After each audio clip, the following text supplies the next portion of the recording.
Hello दोस्तों, स्वागत है आपका अपने चैनल एग्जाम जोन पे। तो फिर से मैं हाजिर हूँ 15 सितंबर 2020 की इंपॉर्टेंट इवेंट्स के साथ। अब हमारी 17 और 18 सितंबर की वीडियोस पेंडिंग रह गई हैं। एक दो दिन में ये भी अपलोड हो जाएंगी। नाबार्ड सीरीज पे ज़्यादा फोकस करूंगा अगले 2 दिन तक, क्योंकि उनका एग्जाम है 24 को। तो अगर कुछ भी मिस होता है करंट अफेयर्स का तो प्लीज़ आप मैनेज कीजिएगा। आज का पहला क्वेश्चन है, यूएस ओपन 2020 में मेंस सिंगल टाइटल किसके द्वारा जीता गया है? तो रिसेंटली यूएस ओपन 2020 ऑर्गेनाइज हुआ था, उसमें मेंस का सिंगल टाइटल जीता है डोमिनिक थियम ने। ये देखिए, ये हैं डोमिनिक थियम, ऑस्ट्रिया से बिलोंग करते हैं। कहाँ से? ऑस्ट्रिया, ऑस्ट्रेलिया नहीं बोल रहा हूँ, ऑस्ट्रिया से बिलोंग करते हैं डोमिनिक थियम। इन्होंने अपना पहला ग्रैंड स्लैम जीता है, साथ ही साथ ऑस्ट्रिया के पहले प्लेयर हैं जिन्होंने यूएस ओपन जीता है। आप देखिएगा, तो डोमिनिक थियम ने 2020 का US open men's single title जीत लिया है। हराया है किसको? हराया है जर्मनी के अलेक्जेंडर ज़्वेरेव को। आप यहाँ पढ़ लीजिए, अलेक्जेंडर को हरा के डोमिनिक थियम चैंपियन बन गए हैं यूएस ओपन 2020 मेंस फाइनल में। आप देखिएगा, अगर डबल्स की बात करें, यूएस ओपन डबल्स में मेंस में किसने जीता है? तो डबल्स में जीता है मेट पेविक और ब्रूनो सोर्स। आप इन दोनों का नाम नोट कर सकते हैं अगर आपको लगे इंपॉर्टेंट।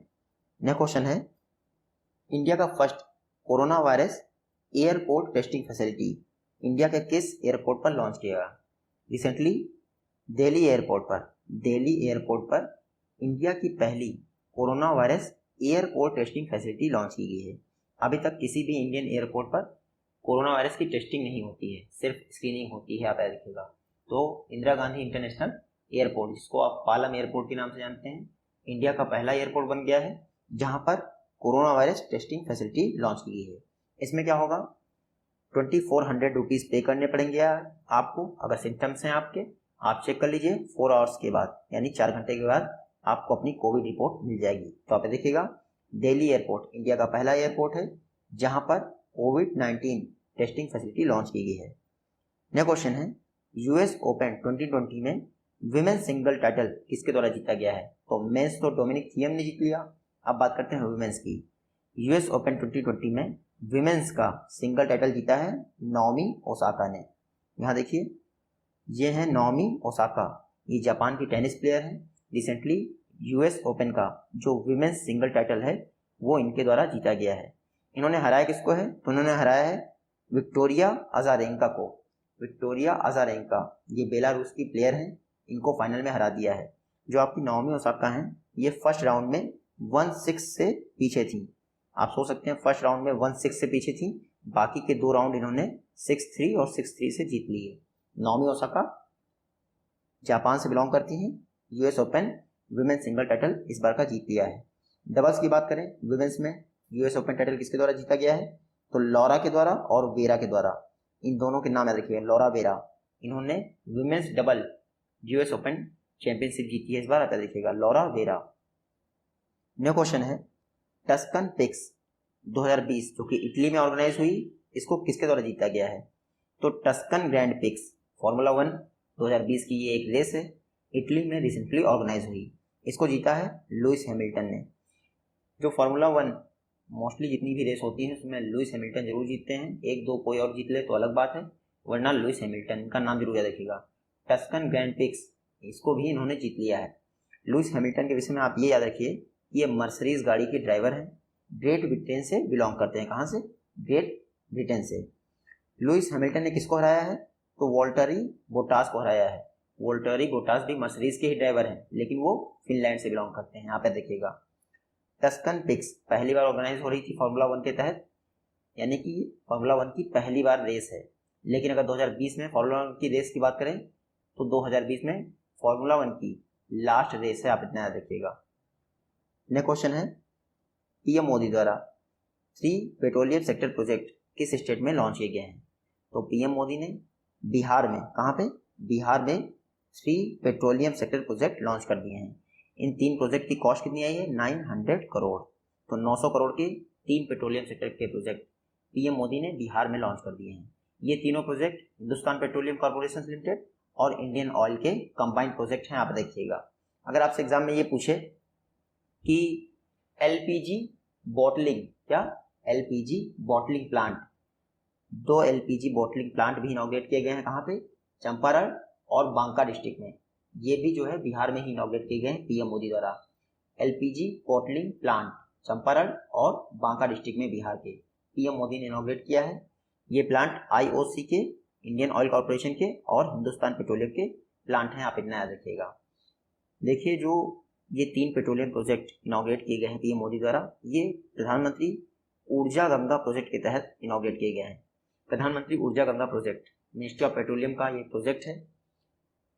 इसमें क्या है, स्टार्टिंग में जब ये प्रोजेक्ट लॉन्च किया था तो 5 स्टेट में लगभग 2600 किलोमीटर की लिक्विफाइड नेचुरल गैस की पाइपलाइन बनानी थी, लेकिन अब 7 स्टेट्स में 3000 किलोमीटर की नेचुरल गैस की पाइपलाइन बनानी है प्रधानमंत्री ऊर्जा गंगा प्रोजेक्ट के तहत। इसी प्रधानमंत्री ऊर्जा गंगा प्रोजेक्ट के तहत ये 3 petroleum sector project PM Modi ने बिहार में इनॉग्रेट किए हैं। नेक्स्ट क्वेश्चन है, द डिसाइपल ने 77th वेनिस फिल्म फेस्टिवल में बेस्ट स्क्रीन प्ले अवार्ड जीता है। आपको बताना है डिसाइपल किस भाषा की मूवी है। तो द डिसाइपल ये एक मराठी मूवी है। आप यहाँ देखिए, द डिसाइपल के डायरेक्टर और राइटर कौन है, ये इनका नाम आप नोट कर लीजिएगा, चैतन्य तम्हने। ये द डिसाइपल के डायरेक्टर और राइटर हैं। इन्हीं को ही बेस्ट स्क्रीन प्ले अवार्ड दिया गया है 77 वेनिस फिल्म फेस्टिवल में। तो डिसाइपल को इन्होंने लिखा है और साथ ही साथ डायरेक्ट किया है। नाम याद रखिएगा, चैतन्य तम्हने।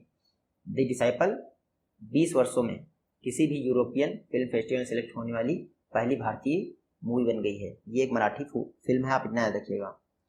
नेक्स्ट क्वेश्चन है, नेशनल हिंदी डे, राष्ट्रीय हिंदी दिवस किस डेट को ऑब्जर्व किया जाता है। तो नेशनल हिंदी डे ऑब्जर्व किया जाता है 14 सितंबर को। वर्ल्ड हिंदी डे कब ऑब्जर्व किया जाता है, तो वर्ल्ड हिंदी डे, विश्व हिंदी दिवस, ये 10 जनवरी को ऑब्जर्व किया जाता है। आपको अंतर पता होना चाहिए। बात करते हैं नेशनल हिंदी डे की। 14 सितंबर 1949 को हिंदी को इंडिया की ऑफिशियल लैंग्वेज अनाउंस किया गया था। इसीलिए प्रत्येक वर्ष 14 सितंबर को नेशनल हिंदी डे मनाया जाता है। हिंदी को संविधान के आर्टिकल 343 में शामिल किया गया है, आप देखिएगा। पहली बार हिंदी डे कब मनाया गया था, नेशनल हिंदी डे, तो आपसे एग्जाम में पूछें तो आप बता दीजिएगा 1953 में पहली बार नेशनल हिंदी डे मनाया गया था जवाहरलाल नेहरू द्वारा। हिंदी जो है वर्ल्ड की फोर्थ मोस्ट स्पोकन लैंग्वेज है। हिंदी चौथी सबसे ज़्यादा बोली जाने वाली भाषा है, जबकि इंग्लिश, मैंड्रीन और स्पेनिश टॉप 3 हैं। नेक्स्ट क्वेश्चन है, RCF यानी राष्ट्रीय केमिकल एंड फर्टिलाइजर्स लिमिटेड ने किस सिटी में अपना मेथनॉल यूनिट स्टार्ट कर दिया है। तो राष्ट्रीय केमिकल एंड फर्टिलाइजर्स लिमिटेड ने मुंबई के ट्रॉम्बे में अपना मेथनॉल यूनिट स्टार्ट कर दिया है। वैसे RCF तो एक फर्टिलाइजर कंपनी है, लेकिन केमिकल की भी फील्ड में भी काम करती है। रिसेंटली इसने मेथनॉल प्रोडक्शन यूनिट ट्रॉम्बे में स्थापित किया था, अब वो स्टार्ट हो गया है। तो आप याद रखिएगा, इस यूनिट की कैपेसिटी है 242, कितना, 242 metric ton per day methanol generate किया जाएगा इस यूनिट में। RCF ministry of chemical and fertilizers के तहत कार्य करती है, यानी मिनिस्टर कौन है, DV सदानंद गौड़ा। 1978 में पब्लिक सेक्टर अंडरटेकिंग के तहत स्थापित की गई थी। इसका हेडक्वार्टर है मुंबई में और chairman and managing director RCF कौन है, SC मुडगौरीकर। नेक्स्ट क्वेश्चन है, थॉमस एंड उबेर कप, जिसको टोटल कप के नाम से भी जानते हैं, थॉमस एंड उबेर कप किस गेम से रिलेटेड हैं। तो थॉमस एंड उबेर कप ये बैडमिंटन से रिलेटेड है। चर्चा में क्यों है, इस बार जो थॉमस एंड उबेर कप की चैंपियनशिप है वो डेनमार्क में ऑर्गेनाइज होने जा रही थी। कहाँ पे, डेनमार्क में, लेकिन कोविड-19 के कारण अब ये नेक्स्ट ईयर के लिए पोस्टपोन कर दी गई है।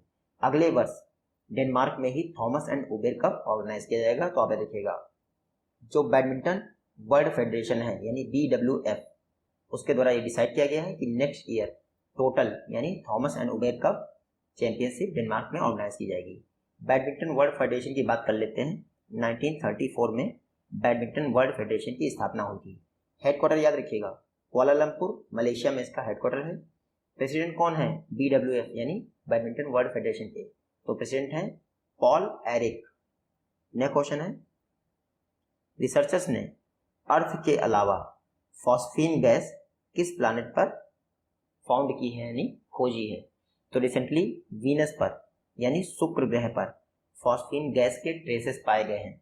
रिसेंटली रिसर्चर्स जो है शुक्र के यानी वीनस के एटमॉस्फेयर का अध्ययन कर रहे थे। लगभग 60 किलोमीटर की ऊंचाई पर जो वीनस का एटमॉस्फेयर है, वीनस की सरफेस है, वहां से 60 किलोमीटर की ऊंचाई तक जो एटमॉस्फेयर है उसका रिसर्चर्स अध्ययन कर रहे थे।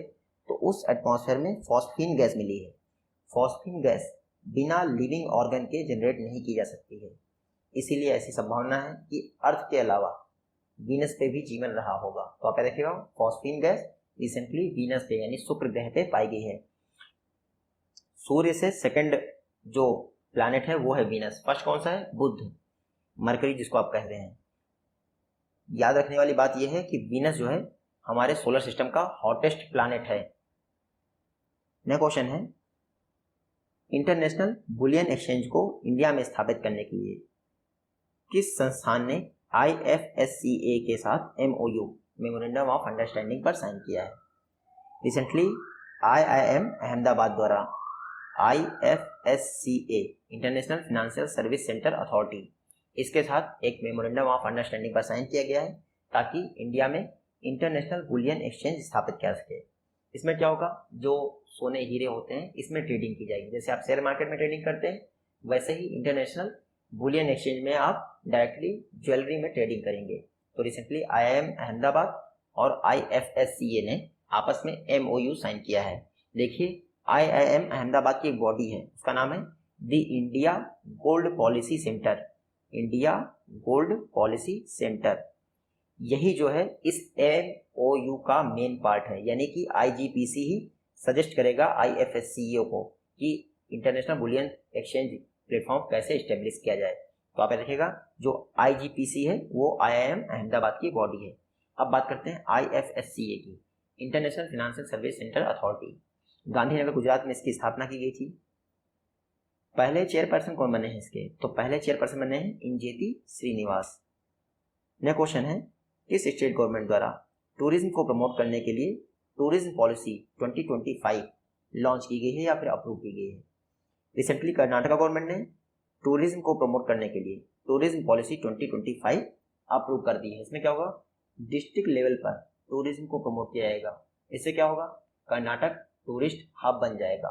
देखिए कर्नाटक की इकोनॉमी को टूरिस्ट यानी टूरिज्म ओरिएंटेड बनाने के लिए कर्नाटक गवर्नमेंट ने यानी CM BS येदियुरप्पा द्वारा टूरिज्म पॉलिसी 2025 इनॉग्रेट की गई है। आप देखिएगा मैप में आप कर्नाटक देख सकते हैं। चर्चा में है क्यों कर्नाटक? क्योंकि इंडिया का first toy manufacturing cluster Karnataka में ही स्थापित होने जा रहा है। तो टॉय मतलब खिलौने को मैन्युफैक्चरिंग करने वाला क्लस्टर कर्नाटक में ही स्थापित होगा। नेक्स्ट क्वेश्चन है, किस स्टेट गवर्नमेंट द्वारा MSME सेक्टर में कैपेसिटी बिल्डिंग के लिए SIDBI के साथ पार्टनरशिप की गई है? रिसेंटली गुजरात गवर्नमेंट ने MSMEs को सेल्फ रिलायंट बनाने के लिए और उनकी कैपेसिटी बिल्डिंग करने के लिए SIDBI के साथ पार्टनरशिप की है। देखिए आप कंफ्यूज हो सकते हैं क्योंकि SIDBI के साथ महाराष्ट्र ने भी पार्टनरशिप की है MSME सेक्टर के लिए, लेकिन महाराष्ट्र ने MSME इकोसिस्टम को बेहतर करने के लिए पार्टनरशिप की है। बस आप इतना याद रखिएगा, MSME इकोसिस्टम के लिए महाराष्ट्र ने और MSME सेल्फ रिलायंट बनाने के लिए साथ ही साथ कैपेसिटी बिल्डिंग के लिए गुजरात ने पार्टनरशिप की है। आप इतना याद रखिएगा। इसमें क्या होगा, MSME को कैपेसिटी बिल्डिंग प्रोवाइड करने के लिए टेक्नोलॉजी ट्रांसफर और साथ ही साथ और कई सारे इनिशिएटिव लिए जाएंगे। इसमें जितना भी टेक्नोलॉजी ट्रांसफर में खर्च आएगा वो SIDBI बेयर करेगी बैंकों के थ्रू। बात करते हैं गुजरात की, तो गुजरात ने रिसेंटली अपनी फर्स्ट हेरिटेज पॉलिसी लॉन्च कर दी थी। कल ही हम लोगों ने पढ़ा था। SIDBI की बात करें तो उसका हेडक्वार्टर कहाँ है? लखनऊ में। वर्तमान में चेयरमैन एंड मैनेजिंग डायरेक्टर कौन है? मोहम्मद मुस्तफ़ा। नेक्स्ट क्वेश्चन है, CCEA cabinet committee on economic affairs, इन्होंने ऑर्बिटल रेल कॉरिडोर प्रोजेक्ट के लिए अपना अप्रूवल दे दिया है। आपको बताना है ऑर्बिटल रेल कॉरिडोर प्रोजेक्ट किस स्टेट या यूटी में बन रहा है? तो orbital rail corridor project Haryana में बन रहा है। Recently prime minister Modi ji की अध्यक्षता में cabinet committee on economic affairs की बैठक हुई थी। उसमें PM मोदी ने ऑर्बिटल रेल कॉरिडोर प्रोजेक्ट के लिए अनुमति यानी अप्रूवल दे दिया। टोटल प्रोजेक्ट कॉस्ट क्या है? 5617 करोड़। हरियाणा में पलवल करके एक प्लेस है, पलवल से लेके सोनीपत के बीच में ये orbital rail corridor project implement किया जाएगा। टोटल कॉस्ट मैंने आपको बता दी। इस प्रोजेक्ट की इंप्लीमेंटिंग एजेंसी क्या है? तो Haryana rail infrastructure development corporation limited, उसके द्वारा इस ऑर्बिटल रेल कॉरिडोर प्रोजेक्ट को इंप्लीमेंट किया जाएगा। तो आप याद रखिएगा हरियाणा से रिलेटेड है orbital rail corridor project. Next question है, वैसे ये क्वेश्चन तो है नहीं। फर्म्स और उनका जीडीपी प्रिडिक्शन फिनेंशियल ईयर 2021 के लिए, जितने भी नेक्स्ट एग्जाम एक महीने में आने वाले हैं उनके लिए ये लेटेस्ट डाटा है। ये जो 6 फर्म्स हैं इनका ये लेटेस्ट डाटा है, आप देख सकते हैं। मूडीज ने कहा है कि फिनेंशियल ईयर 2021 में इंडिया की जीडीपी ग्रोथ रेट -11.5% रहेगी।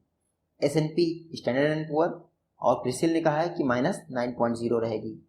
आरबीआई ने अपनी फाइनेंशियल स्टेबिलिटी रिपोर्ट में कहा है -8.9% रहेगी और केयर ने कहा है कि -8 से लेकर -8.2 रहेगी। इसके अलावा फिच ने कहा है कि -10.5% रहेगी। तो ये 6 नेशनल और इंटरनेशनल एजेंसीज हैं, इनके द्वारा कहा गया है कि इंडिया की जीडीपी फिनेंशियल ईयर 2021 के दौरान क्या रहेगी। इसके अलावा एक डाटा आपको पता होना चाहिए कि एनएसओ ने, जो कि क्वार्टरली जीडीपी का डाटा जारी करता है, फिनेंशियल ईयर 2021 के दौरान जो फर्स्ट क्वार्टर है उसका जीडीपी का डाटा एनएसओ ने जारी किया था। उस दौरान इंडिया की जीडीपी ग्रोथ रेट -23.9% रही थी। तो आपको फर्स्ट क्वार्टर का एनएसओ का डाटा भी पता होना चाहिए। इसके अलावा एडीबी ने भी कहा है -9.0% रहेगी, लेकिन आप कितना याद करेंगे? आप इन 6 एजेंसीज का और एनएसओ का जरूर याद रखिए। नेक्स्ट क्वेश्चन है, इंडिया ने DTTI एग्रीमेंट पर किस कंट्री के साथ मीटिंग अटेंड की है? तो रिसेंटली DTTI एग्रीमेंट पर 10वीं मीटिंग हुई है, 10th मीटिंग हुई है। इंडिया ने यूएसए के साथ मीटिंग अटेंड की है। DTTI मतलब defence technology and trade initiative.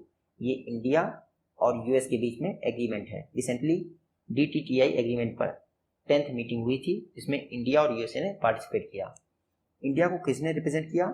तो जो हमारे डिफेंस प्रोडक्शन के सेक्रेटरी हैं राजकुमार जी, उन्होंने इंडिया को रिप्रेजेंट किया। यूएसए इस समय और चर्चा में है, क्यों? क्योंकि पहली बार यूएसए का जो डेफिसिट है, total deficit, trade deficit $3 crore पहुंच गया है। कितना? $3 करोड़। तो यूएसए इसलिए भी चर्चा में है। नेक्स्ट क्वेश्चन है, इंडिया के लिए एडीबी द्वारा कंट्री डायरेक्टर कौन अपॉइंट किया गया है? तो एडीबी यानी एशियन डेवलपमेंट बैंक जितनी भी मेंबर कंट्रीज हैं उनके लिए कंट्री डायरेक्टर अपॉइंट करता है। इंडिया के लिए कंट्री डायरेक्टर अपॉइंट हुए हैं ताकियो कोनिशी। ये देखिए, ये हैं ताकियो कोनिशी जी। इन्हीं को एडीबी द्वारा इंडिया के लिए कंट्री डायरेक्टर अपॉइंट किया गया है, आपको याद रखना है। ताकियो कोनिशी ने किसको रिप्लेस किया है? तो केनिशी योकोयामा को इन्होंने रिप्लेस कर दिया है।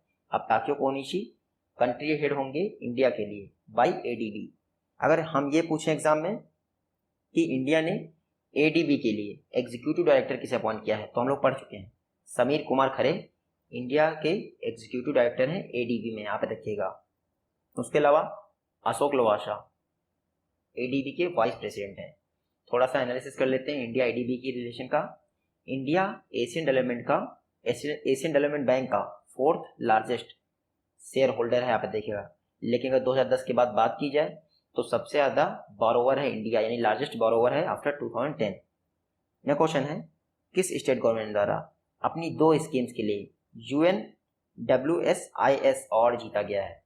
तो रिसेंटली वेस्ट बंगाल ने अपनी 2 स्कीम के लिए, एक स्कीम है सबुजा साथी और दूसरी है उत्कर्ष बांग्ला। तो सबुजा साथी और उत्कर्ष बांग्ला स्कीम के लिए वेस्ट बंगाल को यूनाइटेड नेशन का WSIS अवार्ड मिला है, यानी कि WS मतलब world summit on information society, ये है WSIS का फुल फॉर्म। रिसेंटली बंगाल को, वेस्ट बंगाल को अपनी 2 स्कीम्स के लिए UN का WSIS अवार्ड मिला है।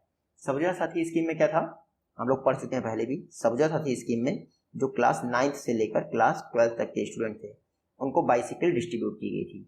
साथ ही साथ जो उत्कर्ष बांग्ला है, इसमें जितने भी स्किल्ड लोग हैं पश्चिम बंगाल के, उन सबका एक पूल क्रिएट किया जा रहा है, यानी स्टोरेज किया जा रहा है। तो आप देखिएगा, सबुजा साथी और उत्कर्ष बांग्ला के लिए पश्चिम बंगाल को यूनाइटेड नेशन का WSIS यानी world summit on information society award दिया गया है। ये है आज की वीडियो से क्वेश्चन। आई होप कि आप इन दोनों का जवाब दे पाएंगे।